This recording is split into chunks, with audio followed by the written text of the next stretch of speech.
اردو دنیا کے ناظرین، نئی ویڈیو میں خوش آمدید۔ ناظرین، منی لانڈرنگ اور دہشت گردوں کی مالی معاونت کی روک تھام کے عالمی ادارے فائنینشل ایکشن ٹاسک فورس یعنی FATF نے 25 فروری کو ختم ہونے والے اجلاس میں پاکستان کو ایک بار پھر گرے لسٹ میں رکھنے کا فیصلہ کیا ہے اور پاکستان کو اس لسٹ سے نکلنے میں مزید 3 نکات پر توجہ دینے کی ہدایت کی ہے۔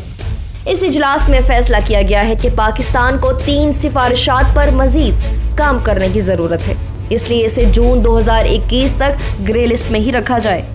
جون کے اجلاس میں FATF اس پر غور کرے گا کہ پاکستان کو گرے لسٹ سے نکال دیا جائے یا اسے ڈو مور کا تقاضا کیا جائے۔ ویڈیو میں آگے بڑھنے سے پہلے ناظرین، اگر آپ نے ہمارے چینل اردو دنیا کو سبسکرائب نہیں کیا تو جلدی سے سبسکرائب کر لیں، گھنٹی کے بٹن کو بھی لازمی دبائیں تاکہ آپ کو دنیا کی دلچسپ معلومات سے بھرپور ہماری ویڈیو سب سے پہلے پہنچے۔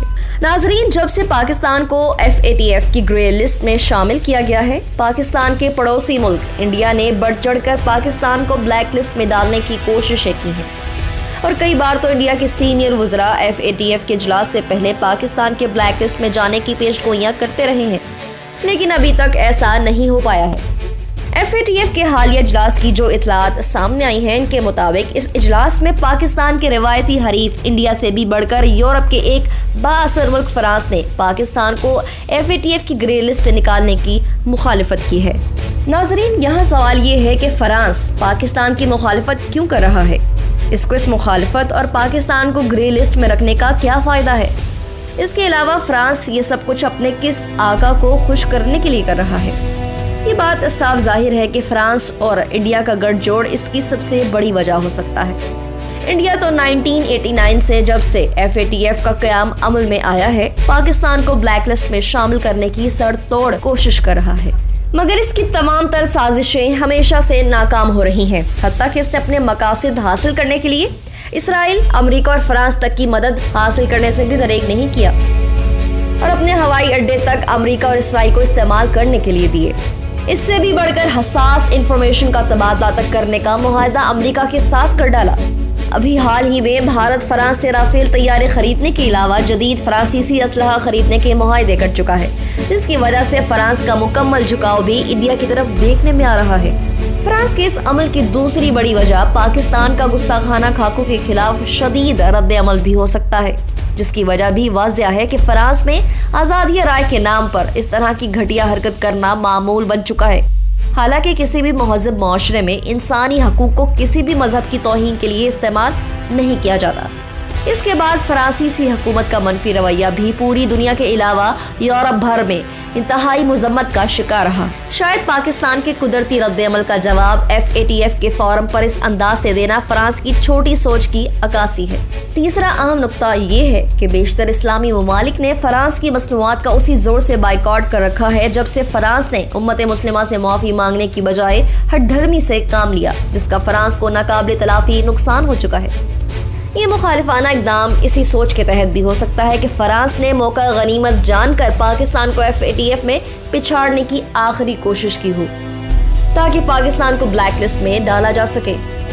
اس کے علاوہ ایک اور اہم بات یہ ہے کہ رافیل طیاروں کی JF تھنڈر کے سامنے مارکیٹ میں ناکامی نے بھی اس مخالفت کو ہوا دی ہے، کیونکہ پاکستان کے بنائے ہوئے طیارے کی مارکیٹ رافیل سے کہیں زیادہ ہے، جس کا عملی ثبوت آذربائیجان اور سری لنکا ملائیشیا سے اس کی خرید کے حوالے سے مثبت خبروں کا موصول ہونا ہے۔ بھارت سے بھی بڑھ کر فرانس پاکستان کے خلاف پنجے تیز کرنے پر لگا ہے، مگر اس کو یہ جان لینا چاہیے کہ پاکستان ان کی کوئی فرانسیسی افریقن کالونی کی طرح نہیں ہے کہ فرانس جو چاہے جیسا چاہے کر سکے۔ اس طرح کی چالیں پاکستان کا کچھ نہیں بگاڑ سکیں گی۔ FATF کی طرف سے عائد کردہ نئی 3 شرائط بھی پاکستان پوری کرنے کے لیے پہلے سے کام کر چکا ہے اور بہت جلد FATF کو نئی رپورٹ جمع کروا دے گا۔ اس میں کوئی شک نہیں کہ پاکستان ایک ذمہ دار ملک ہے۔ 3 نکات کو پورا کرنا کوئی مشکل نہیں ہوگا۔ پاکستان اگر چاہتا تو مختلف طریقوں سے اس رپورٹ کو لمبے عرصے کے لیے کھینچ سکتا تھا، مگر اس نے ایسا نہیں کیا۔ حکومت پاکستان نے بہت کم عرصے میں اس پر کام کر کے رپورٹ بروقت ادارے میں جمع کروا دی، جو پاکستان کی ذمہ داری کا ثبوت ہے۔ اب ضرورت اس امر کی ہے کہ پاکستان اپنی خارجہ پالیسی کو مزید مستحکم اور مضبوط کرے تاکہ تمام سازشی عناصر کی چالیں ناکام ہو جائیں۔ اس کے ساتھ ساتھ پاکستان کو ان تمام محرکات کو جڑ سے اکھاڑنا ہوگا کہ جس کی آڑ میں بھارت اور فرانس جیسے ممالک کو پاکستان کے خلاف سازشیں کرنے کا موقع ملتا ہے۔ واضح رہے کہ ناظرین، گزشتہ دنوں پاکستان میں FATF کوارڈینیشن کمیٹی کے سربراہ وفاقی وزیر حماد اظہر نے اسلام آباد میں پریس کانفرنس کرتے ہوئے کہا تھا کہ پاکستان کے اب گرے سے بلیک لسٹ میں جانے کے امکانات ختم ہو چکے ہیں۔ انہوں نے کہا کہ FATF نے تسلیم کیا ہے کہ پاکستان 90% سفارشات پر عمل کر چکا ہے۔ انہوں نے کہا کہ بقیہ 3 نکات پر بہت سا کام پہلے ہی ہو چکا ہے اور اسے بہت جلد مکمل کر لیا جائے گا۔ انہوں نے کہا کہ پاکستان کے پاس موقع تھا کہ وہ کووڈ کی عالمی وبا کی وجہ FATF کے اس اجلاس میں رپورٹ جمع نہ کراتا، لیکن پاکستان نے ایسا نہیں کیا۔ ناظرین، یہاں آپ کو ایک اور اہم خبر دیں کہ فرانس کے سابق وزیر اعظم ایڈورڈ بلادور کو پاکستان کے ساتھ آبدوزوں کی ڈیل میں بدعنوانی کے الزام سے بری کر دیا گیا ہے۔ یہ ڈیل 1990 کی دہائی میں ہوئی تھی۔ عالمی خبر رسائی ایجنسی کے مطابق ایڈورڈ بلادور کی عمر اس وقت 91 سال ہے۔ ان پر الزام تھا کہ انہوں نے آبدوزوں کی ڈیل سے کمیشن حاصل کیا تھا۔ عالمی ذرائع ابلاغ کے ذریعے اس وقت یہ بات سامنے آئی تھی کہ وہ اس ڈیل کے نتیجے میں حاصل ہونے والے کمیشن کو صدارتی انتخابات کے لیے قائم فنڈ میں استعمال کرنے کی خواہش مند تھے۔ صدارتی فنڈنگ 1995 میں ہونے والے انتخابات کے لیے قائم کی گئی تھی۔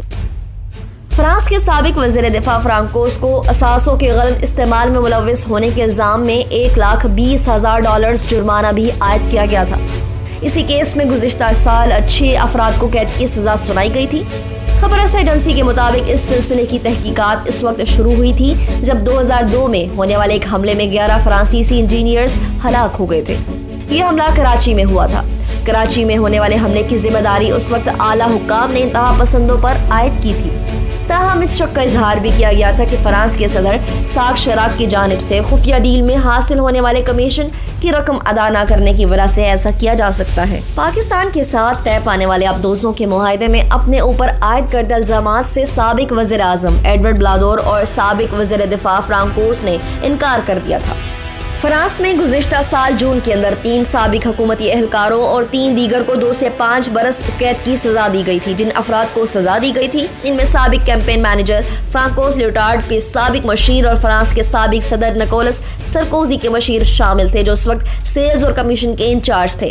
نکولس سرکوزی کو بدعنوانی کے ایک دوسرے کیس میں قید کی سزا ہوئی تھی۔ ان سے قانونی طور پر اس زمن میں بھی پوچھ گچھ کی گئی تھی۔ انہوں نے بھی اس ڈیل کے ساتھ کسی قسم کے تعلق سے انکار کیا تھا۔